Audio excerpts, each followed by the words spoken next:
The call came at 11:47 p.m. on Christmas Eve. I was wrapping Maya's presents, a telescope she'd been asking for since September, when my phone vibrated across the kitchen table. Unknown number, Montana area code. Merrick. My voice came out flat, professional. 15 years as a cop, then 5 as a private investigator, taught you to answer efficiently. Is this Silas Merrick, son of Clarence Merrick? The voice was young, female, nervous. Yes, who's asking? My name is Yolanda Cruz. I work night shift at the Mountain Pass Rest Area on I-90, mile marker 38. Your father is here, sir. He's been here for over 3 hours. It's 15 below zero outside, and he's showing signs of hypothermia. The words didn't process immediately. My brain kept catching on your father and 3 hours, and hypothermia like they were in the wrong order. My father's supposed to be with my brother. They were going Christmas shopping in Bozeman. Sir, there's nobody here but him. He's alone. He finally gave me your number about 20 minutes ago, but I had to wait for my supervisor to approve the call. We're not supposed to. What's his condition? He's conscious, but he's shaking badly. His lips are blue. He can barely talk. Sir, I think something's really wrong. Not just the cold. I was already moving, phone wedged against my shoulder while I grabbed my coat, my keys, my go bag from the closet. Old cop habits never die. I'm in Billings. That's about 200 miles. I'll be there in under 3 hours. Should I call an ambulance? Yes, do it now. Tell them possible hypothermia. Patient is 76 with Parkinson's disease. He'll need warming protocols and his medication. I hung up, scrawled a note from my wife Rachel, emergency with Dad. Call you from the road. Then I was in my truck, engine roaring to life, backing out of the driveway too fast. The highways were empty. Christmas Eve at midnight, everyone was home with family, safe and warm. I pushed the speedometer to 90, then 90. Montana state troopers wouldn't stop me, and if they did, I'd flash my old badge and explain. I called Rachel once I hit the highway. See, what's wrong? Her voice was thick with sleep. Dad's at a rest stop on I-90, alone, hypothermic. They called an ambulance. What? Where's Roderick? My hands tightened on the wheel. I don't know, but I'm going to find out. I tried Rod's number, straight to voicemail. Tried again, same result. Then I called Nadine, his wife. No answer. The arithmetic was simple and terrible. Rod had picked Dad up this morning. I talked to Dad around 10, confirming Christmas dinner plans for tomorrow. He'd been excited, talking about the grandkids, about seeing Maya open her presents. Roderick's taking me to Bozeman. Says there's a specialty shop with the antique tools I like. Wants to spend some quality time. Just the two of us. Quality time. While I was wrapping presents and planning dinner, my brother had driven our father 200 miles into the mountains in the middle of winter and abandoned him at a rest stop. The temperature gauge on my dashboard at a rest stop with minimal shelter. An elderly man with Parkinson's wouldn't last long, especially without his medication. I called Dr. Edmund Chen, Dad's neurologist. He answered on the 4th ring, groggy but alert. Silas, it's almost 1 in the morning. Dad's been abandoned at a rest stop in sub-zero temperatures. He's been there over 3 hours. What do I need to know? His tone shifted immediately. How's his tremor? They said he's shaking badly, can barely talk. That could be hypothermia or a Parkinson's crisis from missing his medication. He takes his evening dose at 8 p.m. If he's missed it, Silas, this is serious. His muscle rigidity can become life-threatening without proper medication management. Ambulance is en route. Good. Make sure they know about the Parkinson's. He'll need his medication immediately, and careful rewarming. Too fast can cause cardiac issues. After hanging up, I pressed harder on the accelerator. The speedometer hit 100. My phone buzzed. Rachel, just check. Rod posted on Facebook 2 hours ago. He's at home in Bozeman with Nadine at a holiday party. A party? While our father froze, I called Rod again. This time I left a message, keeping my voice steady through sheer force of will. Rod, it's seed-eyed. Dad's at a rest stop on I-90, hypothermic. Call me back in the next 5 minutes or I'm calling the police. He called back in 3. Hey, Merry Christmas, man. What's this about Dad? His voice was too casual, practiced. Where is he? What do you mean? He should be home by now. We finished shopping around 6 and I dropped him off at his place. You're lying. He's at Mountain Pass rest area. Has been for over 3 hours. In sub-zero temperatures. Silence. Then that's impossible. I dropped him off. Maybe he went out again. You know how confused he gets sometimes. Dad doesn't drive anymore.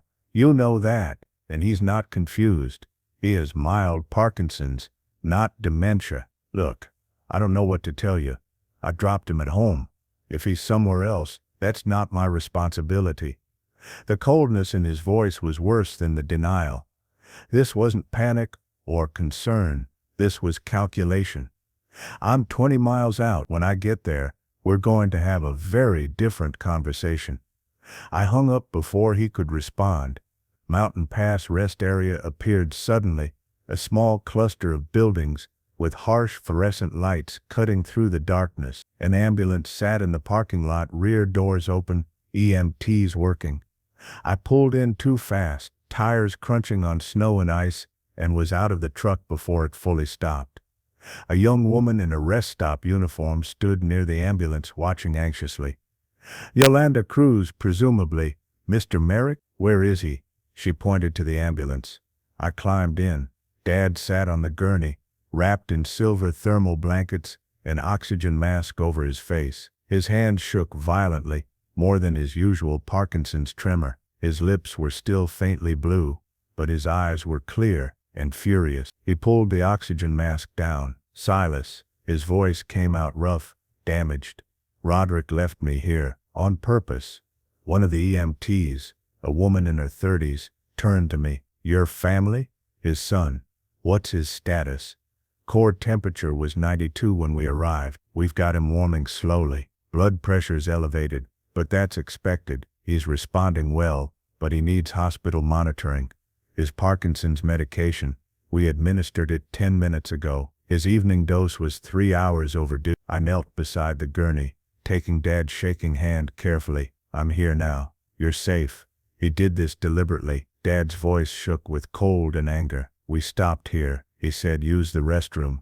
He'd wait in the car. When I came out, he stopped, swallowed. Car was gone, just gone. Did he say anything before? Any argument? He wanted me to sign papers, power of attorney, nursing home admission forms. Said it was for my own good because I can't manage alone anymore. Dad's jaw clenched. I refused. Told him I'm perfectly capable, that I'd talk to my lawyer. He got quiet.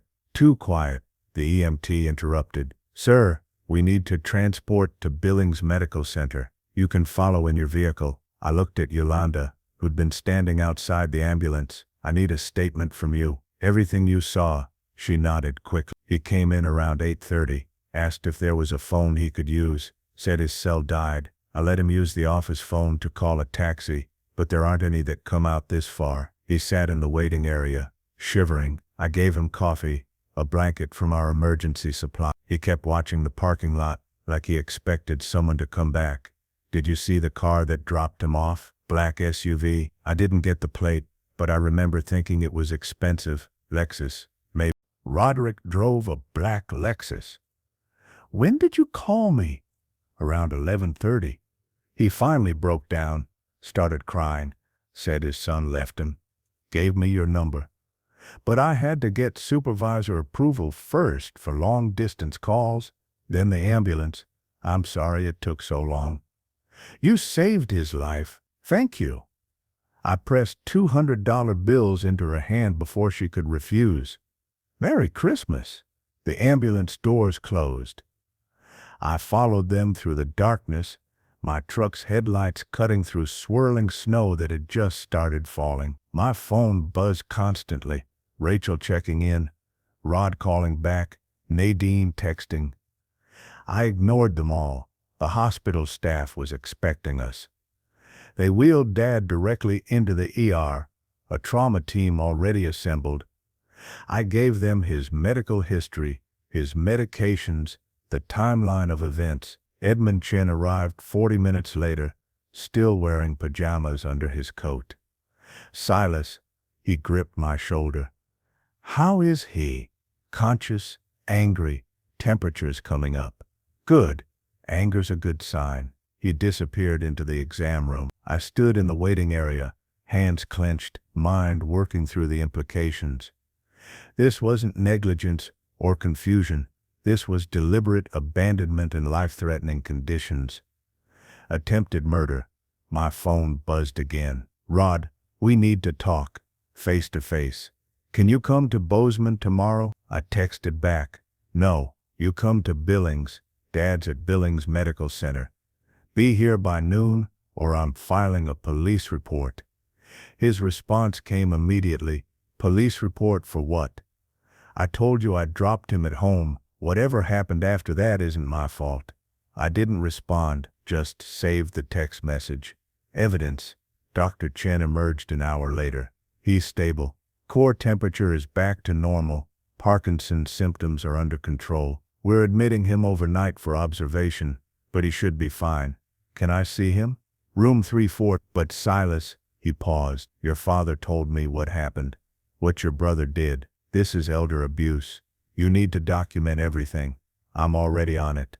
If this story reminded you of the injustices you've seen, follow the channel and turn on notifications, because wherever justice is delayed, a new revenge story begins. Dad was sitting up when I entered his room, tremor reduced to his baseline level, but the fury in his eyes hadn't diminished. I want you to handle this. His voice was clear now, strong. Not the police. I know what you're capable of. I pulled a chair close to his bed. Tell me everything, from the beginning, every detail. He took a breath and started talking, and I listened, documenting every word, building a case the way I'd been trained, because my brother had just made the worst mistake of his life. He'd underestimated what I'd do to protect my father. Dad talked for 45 minutes. I recorded every word on my phone. Montana is a one-party consent state, while taking written notes as backup. It started 3 months ago, he said, hands still trembling slightly on the hospital blanket. Roderick began visiting more often. At first I was pleased, thought maybe he'd finally matured, wanted to rebuild our relationship. What changed? The questions, always about my finance, how much the house was worth, whether I'd updated my will, if I'd considered selling the patent rights to my circuit board design. His jaw tightened. Then last month Nadine started coming with, she's a realtor, started making comments about how the house was too big for me, how I should downsize. I knew the house. Dad had built it himself 40 years ago, a craftsman-style home on 5 acres outside Billings, current market value around 8, plus the patent royalties that brought in $20,000 annually. Dad lived simply, had been banking most of that income for years. How much are your total assets worth?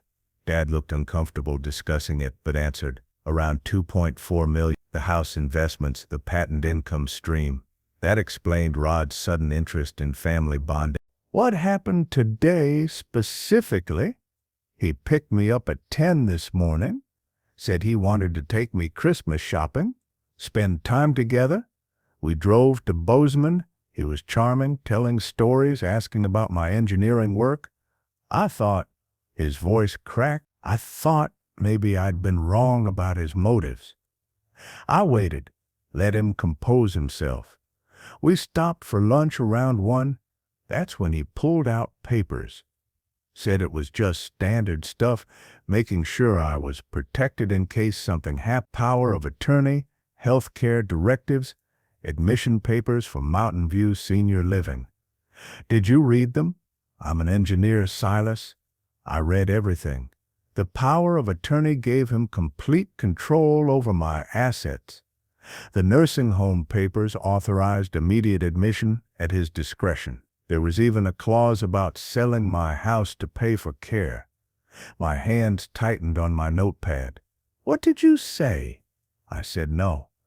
Said I'm 76, not incompetent. I have mild Parkinson's that's well managed with medication. I don't need a nursing home, and I certainly don't need him controlling my money. Dad's eyes met mine. His face changed, just shut down like a mask dropping. He said we should keep shopping. Think about it. But the warmth was gone. When did he abandon you? Around 8:30. We were driving back to Billings. He said he needed to stop at that rest area. Use the facilities. I went to the bathroom. Took maybe 5 minutes because of my tremor. You know how buttons are difficult. When I came out, the parking lot was empty. His car was just gone. Did you try calling him? My phone showed missed calls from him, 3 from that afternoon. But I was with him all afternoon. He never called me while I was there. Manufactured evidence, creating a false record of attempted contact to make it look like Dad was confused or lost. How long did you wait? Dad's voice dropped. 3 hours. First I thought I was mistaken, that he'd parked somewhere else. Then I thought maybe the car broke down, he'd gone for help. I waited outside for the first hour, watching for his car. That's when the cold really hit me. I could see it clearly. My father, 76 years old, standing in sub-zero temperatures, watching for a son who'd deliberately abandoned him. My jaw clenched so hard my teeth ached.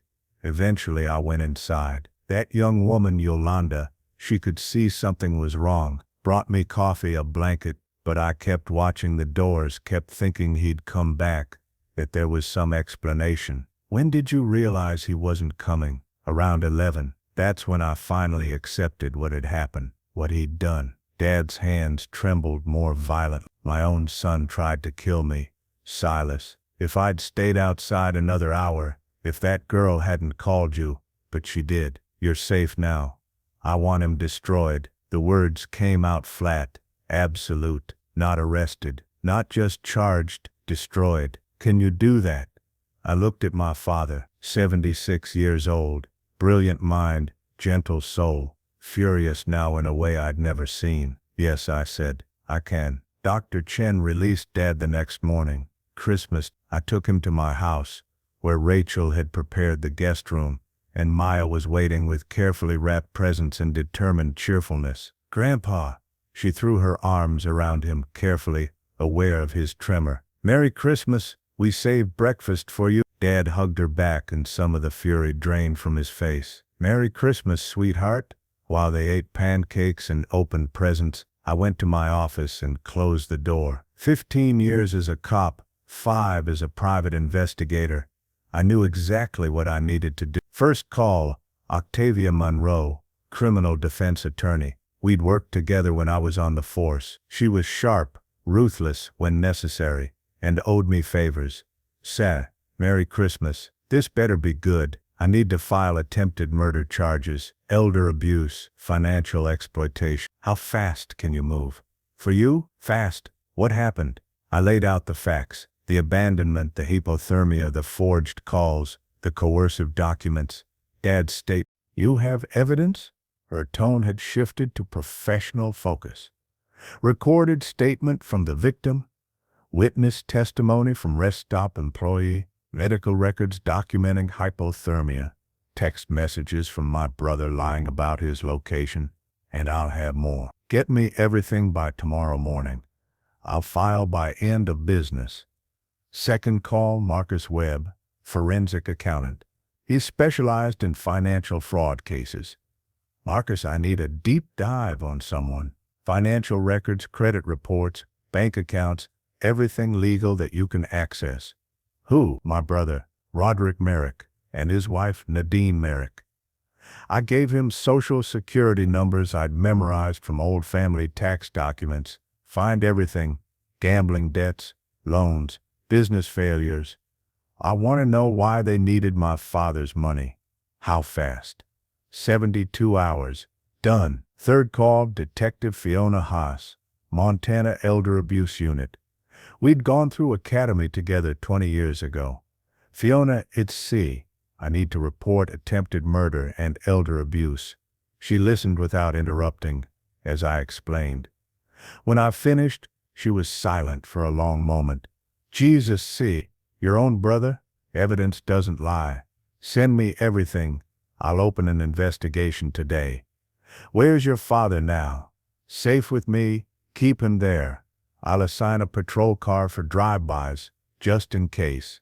After hanging up, I sat at my desk, looking at the evidence I'd already compiled, but something was missing. The complete picture. I pulled up Roderick's social media. His Facebook was public. He used it for his car dealership business.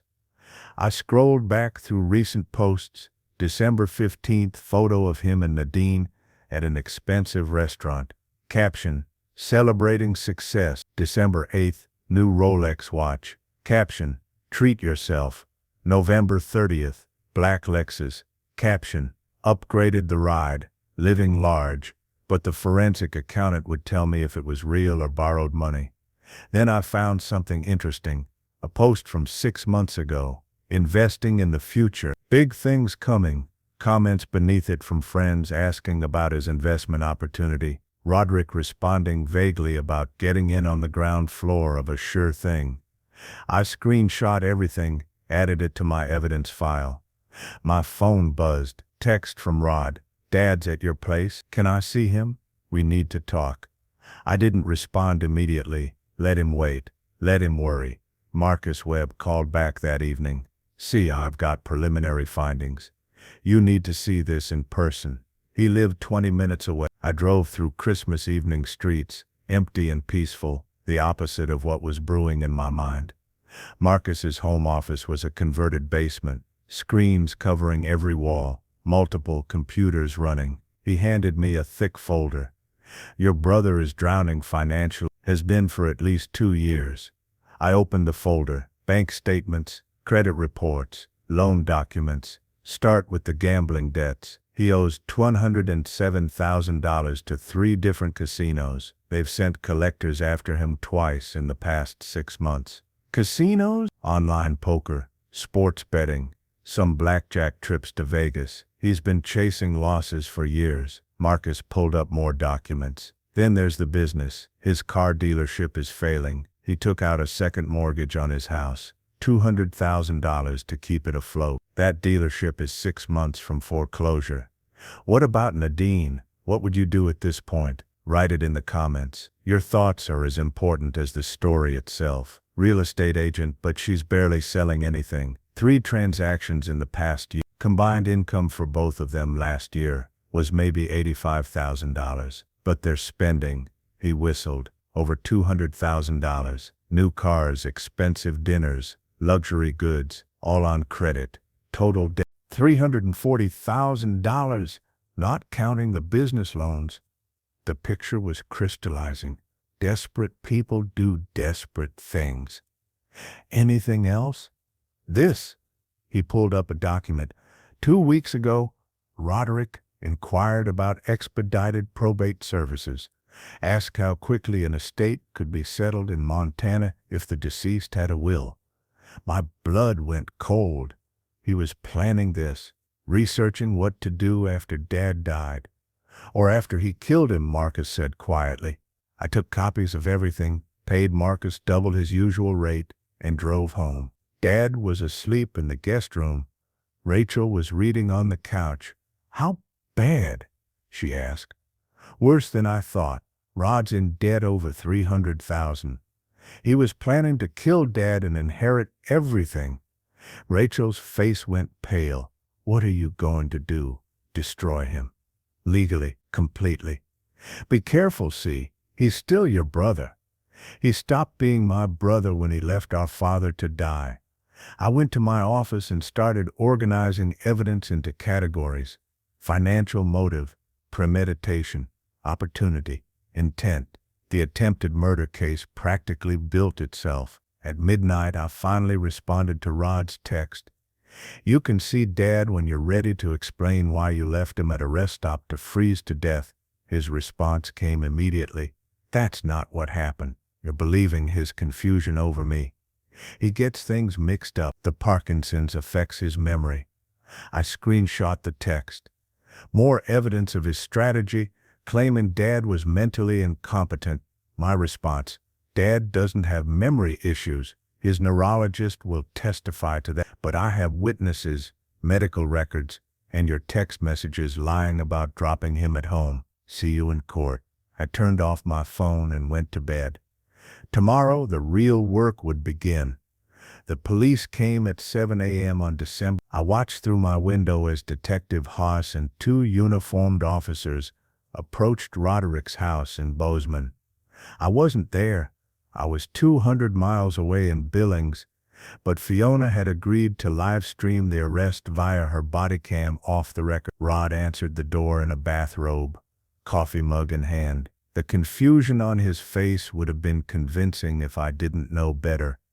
Roderick Merrick, you're under arrest for attempted murder, elder abuse, and reckless endangerment. Fiona's voice was professional, cold. Turn around and put your hands behind your back. What? This is insane. I didn't. You have the right to remain silent. They cuffed him while Nadine appeared behind him, screaming about lawyers and false accusations. I watched until they put him in the patrol car, then ended the stream. The arraignment was scheduled for December 28th. I sat in the courtroom gallery beside Dad, who'd insisted on coming despite Dr. Chen's concerns.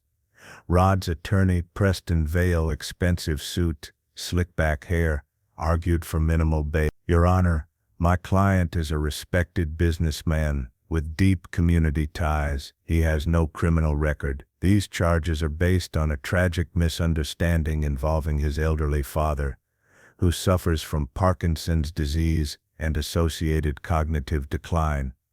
Octavia stood smoothly. The victim, Clarence Merrick, has been evaluated by Dr. Edmund Chen, a board-certified neurologist. Dr. Chen will testify that Mr. Merrick has no cognitive decline whatsoever. His Parkinson's is mild and well managed. Furthermore, we have evidence of premeditation. She laid out everything: the coercive documents, the manufactured phone calls, the timeline of abandonment, the hypothermia, Marcus Webb's financial investigation showing desperate debt and inquiries about probate procedures. Mr. Roderick Merrick didn't just abandon his father, Your Honor. He researched how quickly he could inherit after his father's death, then deliberately left a 76-year-old man in sub-zero temperatures, 3 hours from help. The medical examiner estimates another 60 to 90 minutes of exposure would have been fatal. The judge, Margaret Blackwood, 30 years on the bench, studied the documents with an expression that grew progressively harder. Bail is set at $500,000. Defendant will surrender his passport. GPS monitoring required. Rod's face went white. Nadine, sitting behind him, looked like she might vomit. I leaned close to Dad. He won't make bail. That dealership is failing, and he can't access your money. Good. To the prediction, Rod couldn't post bail. He'd spent Christmas night through New Year's in county jail. During that week, I worked systematically. I drove back to Mountain Pass Rest Area and interviewed Yolanda Cruz properly with a stenographer. Got her complete statement, including descriptions of Dad's condition and the black Lexus that dropped him off. I pulled the rest area's security footage.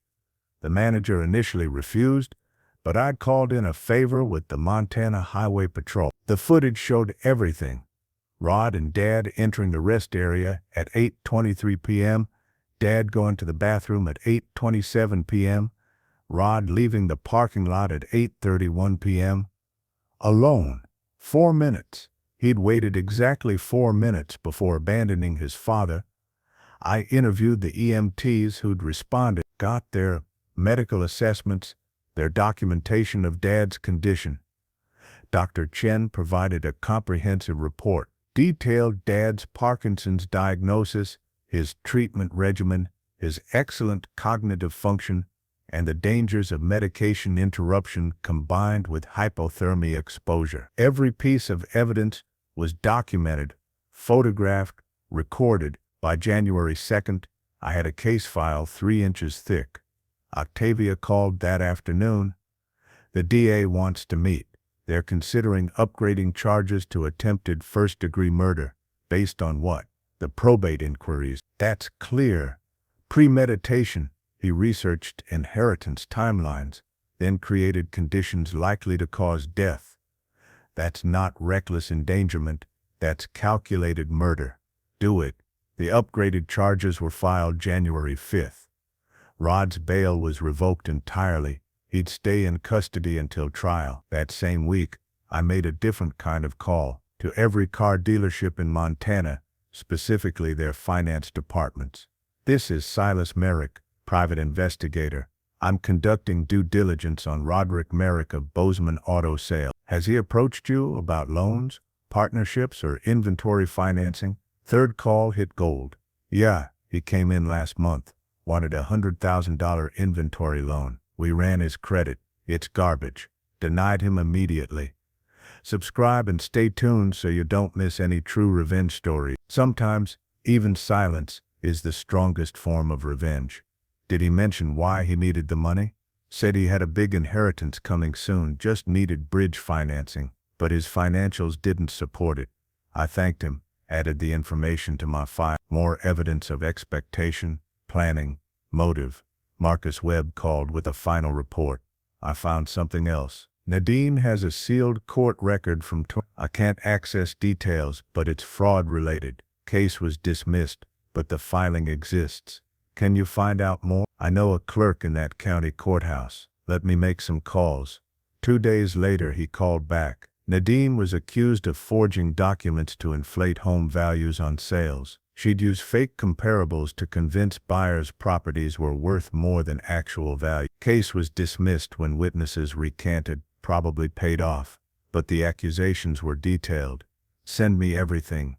I added it to the file. Pattern of behavior, fraudulent documentation, financial desperation. The civil suit came next. On January 10th, I filed on Dad's behalf. Elder financial exploitation, intentional infliction of emotional distress, $2.4 million in damages, exactly the value of Dad's estate that Rod had tried to steal through murder. Preston Vale filed a motion to dismiss. These charges are vindictive and baseless. Miss Clarence Merrick is elderly and confused. He's being manipulated by his other son, who's always been jealous of Roderick's success. The hearing was set for January 15th. I spent the week before preparing. I had Dr. Chen ready to testify. I had Yolanda Cruz flying in from Bozeman. I had the EMTs, the security footage, the financial records, everything. The hearing lasted 4 hours. Dr. Chen was devastating on the stand. Mr. Merrick's cognitive function is completely normal. I've treated him for 3 years. His Parkinson's affects motor control, not mental capacity. He is fully capable of making his own decisions, managing his finances, and providing reliable testimony. Yolanda described finding Dad in the rest area. He was shaking so badly he could barely hold the coffee I gave him. His lips were blue. He kept watching the parking lot, saying his son would come back. But after 3 hours, he finally broke down and said, "My son left me here to die." The EMTs testified about his core temperature, the danger he'd been in, the timeline to fatal hypothermia. I played the security footage, 4 minutes. The courtroom watched Rod drive away, leaving his father behind. Judge Blackwood denied the motion to dismiss. This isn't confusion or misunderstanding. This is documented abandonment in life-threatening conditions. The civil case proceeds. Outside the courtroom, Preston Vale approached me. His usual smugness was gone. "Your brother wants to talk about a deal." "No deals. He'll plead guilty to reckless endangerment, return any money he took. Stay away from your father permanently. He can plead guilty to attempted first-degree murder and spend the next 20 years in prison. Those are his options." Vale's jaw tightened. "You're destroying your own brother. He destroyed himself when he chose murder over morality." The trial was set for March 15th, but in early February something unexpected happened. Nadine filed for divorce. The documents arrived at Rod's jail cell. I heard about it through Octavia, who had sources everywhere. She's claiming she had no knowledge of the abandonment, says Rod acted alone. She's cooperating with prosecutors in exchange for immunity. Smart woman, saving herself. She's also providing financial records. Apparently Rod forged her signature on several loans. She's claiming fraud, saying he ruined her finances without her knowledge. Whether it was true or strategy, it didn't matter. Nadine had turned on Rod. His last ally was gone. The divorce papers cited irreconcilable differences and deception regarding financial matters. She requested full ownership of their house and complete separation of debts. Rod's attorney tried to fight it, but Nadine had documentation, forged signatures on loan applications, credit cards opened in her name, without consent. A pattern of financial deception that paralleled what he'd done to Dad. The divorce was finalized March 1st. 2 weeks before his trial, Rod lost everything. The house went to Nadine. The car dealership went into bankruptcy. His assets were frozen pending the criminal case. March 15th arrived cold and clear. I drove Dad to the courthouse in Billings. He was nervous, hands trembling more than usual. What if they don't believe me? They will. The evidence is ironclad. The trial lasted 3 days. Octavia was surgical in her prosecution. Every witness, every document, every piece of footage, she built a wall of evidence that left no room for doubt. Rod's defense was weak. Preston Vale tried to claim diminished capacity, that Rod had been under extreme financial stress, that he'd made a terrible mistake in a moment of panic, that he never intended to actually harm his father. But the probate inquiries destroyed that defense. The jury saw a man who'd researched inheritance timelines, then created conditions designed to cause death. On March 18th, after 4 hours of deliberation, the jury returned. Guilty of attempted first-degree murder, guilty of elder abuse, guilty of reckless endangerment. Judge Blackwood sentenced him 2 weeks later. Mr. Merrick, you targeted the most vulnerable person in your life, your elderly father, for financial gain. You researched, planned, and executed an attempt on his life. Only luck and the intervention of a kind stranger prevented murder. She paused, looking at Rod with something close to contempt. 20 years in Montana State Prison, eligible for parole after 15 years. Lifetime restraining order prohibiting any contact with Clarence Merrick. You'll also pay full restitution for medical expenses and emotional damage. Rod stood motionless. 20 years. He'd be 68 when eligible for parole. I looked at Dad. He was crying, but not from sadness, from relief. It was over. The civil case settled shortly after. Nadine, desperate to separate herself from Rod's crimes, agreed to pay $50,000 from the sale of their house. Everything left after mortgage and debts, but the real punishment wasn't the prison time or the money. It was the complete destruction of Rod's life. His dealership failed. His reputation was destroyed. His wife divorced him. His finances collapsed. And he'd spend the next 15 to 20 years in a cell thinking about the father he'd tried to murder for money he'd never get. Dad moved in with us permanently that spring. The house in Billings was too full of memories. He sold it, invested the money, continued collecting his patent royalties. Maya loved having her grandfather around. He helped her with math homework, taught her about circuits and engineering, told her stories about building computers when they were the size of rooms.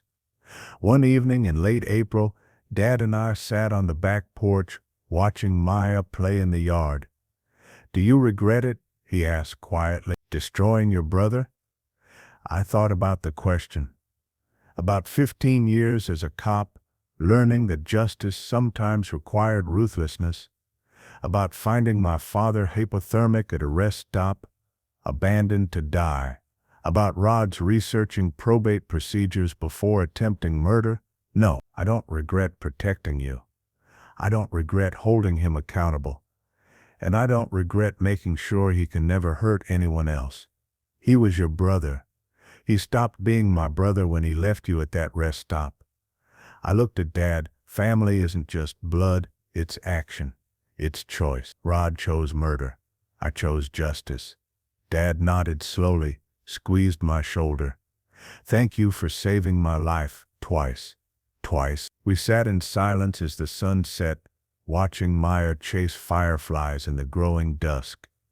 Somewhere, Rod sat in a prison cell. Nadine was rebuilding her life, free of his debts and crimes. And Dad was here, safe, warm, surrounded by family who actually loved him. The revenge was complete, not because Rod suffered, though he did, but because Dad survived, because justice was served, because the man who'd tried to commit murder for inheritance money would never touch a penny of it. That was enough. That was everything. If you enjoyed this story, please like this video, subscribe to the channel, and share your thoughts in the comments. Click the box on the left to hear the next story. Thank you for watching.